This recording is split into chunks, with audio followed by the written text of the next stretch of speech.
Halo 5 Guardians is 343 Industries' latest shot at the famous Halo franchise.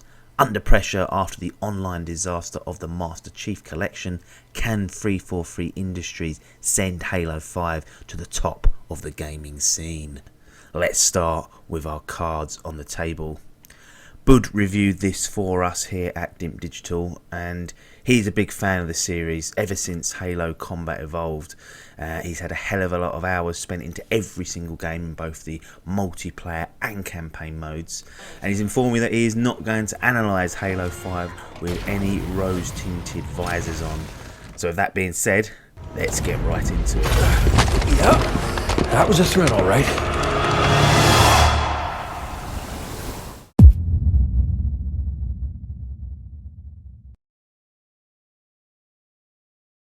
The campaign mode is divided between Spartan Locke and the old favourite Master Chief, each leading a team of Spartans through intertwining narratives. Initially you're thrown into this awesome cutscene, Spartans ploughing their way through hordes of Covenant down an icy hill in a fast-paced epic battle. But unfortunately this sets the bar a little bit too high for Halo 5 Guardians campaign when it comes to gameplay, because it starts a little muted in comparison, and we couldn't help but wish they'd just thrown us into this epic battle rather than making us watch. That's not to say that the campaign is not entertaining or epic, far from it in fact. There are plenty of medium to large scale battles to quench your thirst for violence. 343 really have the knack of throwing you into these explosive battles which are synonymous with the Halo franchise in a way that makes you think they get it. The campaign is played out across spectacular environments, alien worlds and awesome structures, and you get the feeling that 343 had a great time designing it. They've done such a good job, it brought back the feeling of awe that we had ever since getting out of the escape pod in Halo Combat Evolved. In general, the presentation is impressive all round. It's smooth as a baby's arse thanks to the 60 frames per second, and they've really struck a nice balance between the power and agility of a Spartan. It plays very well indeed. The introduction of all new mechanics has been a breath of fresh air into the Halo world, which arguably had a tendency to stagnate between titles under Bungie. We've got new mechanics to dash, smart scoping, a clamber function allowing you to climb up objects, ground and pound, and a mid-air boost whilst aiming. Not only does this change the way you fight, but it's also reflected in the way the levels are designed. You will find many vertical structures for your explorative pleasure. It really does change the way you approach the combat situations and gives you a multitude of different options. We don't think that we could live without a clamber function now. We initially completed Halo 5 on heroic difficulty relatively quickly, and we assign this largely to the support that you have from your AI teams who can help you when you're downed, much like the Gears of War franchise, and it's a useful feature that works really well when you're playing online with other human beings. And although your teammates are useful in this way, the AI is dreadful. At times when you're down, they will simply run towards you one by one to their certain death. There is no tactical awareness, there is no covering fire. They're just like lemons that follow you around to their inevitable death and somehow resurrect into the game without explanation or consideration for the story. Poor AI is a minor niggle in comparison to the main negative of Halo 5 Guardians, the lack of local split-screen multiplayer for the campaign. It's an unbelievable decision from 343, one which we won't go into as it hurts us way too much.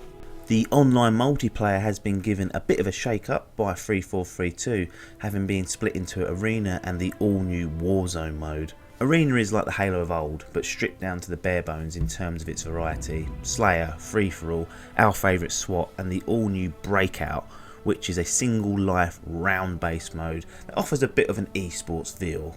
Classics such as King of the Hill and Oddball have found themselves on the scrap heap, but 343 are listening to fans' opinions and they are releasing weekly playlists, possibly with a view to add them permanently to the list. Warzone is essentially an objectivised version of Big Team Battle, played out on a huge scale with up to 12 players on each team. Teams battle to gain control of bases and win points. The first to 1,000 points win, or you can destroy the opposing team's power core and it's an automatic win. There are also hordes of AI enemies and bosses that invade the map, and these too can be killed for extra or additional points. The more points you gain, the higher level of weapons and vehicles you and your team can access, provided you have gained these items through rec packs, which can be either purchased with real money or won through online performance. It sounds a bit complicated and we were against this at first, but it does offer something new and we think it will grow on people given enough time. 343 Industries also added Big Team Battle a few weeks after the game's launch, so they were obviously listening to their fan base and adding new modes to try and keep it fresh. But as great as it is that they are listening to the fans and in their opinions and what they want, we don't understand why they took any game modes away in the first place. Could it be that they didn't think they'd get as many players online as they did? They didn't want to litter the amount of game modes in there and cause a dilution to players and slow down their matchmaking? Possibly, but we feel that they should be giving more, not less. Despite this, Halo 5 Guardians is truly an amazing game. It really does impress in every way. Graphics, gameplay, online multiplayer, the campaign. We can't think of anything that's been this addictive to play on the Xbox One. Is Halo 5 Guardians going to get PlayStation 4 players to drop their DualShock controls and pick up an Xbox One? Probably not. It's never going to have the same pioneering charm of the first two Halo games. That's just not possible. You hear about these heroin addicts that are always chasing that first high, and it's the same here, that the first Halo blew the world away and people have been chasing that feeling ever since.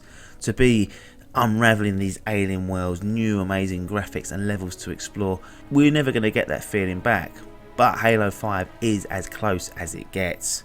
If you're a first time Halo player, it really will blow you away. It's got something for new players and something for old. So, Halo 5 Guardians, should you buy it or bin it? Fucking buy it. You good?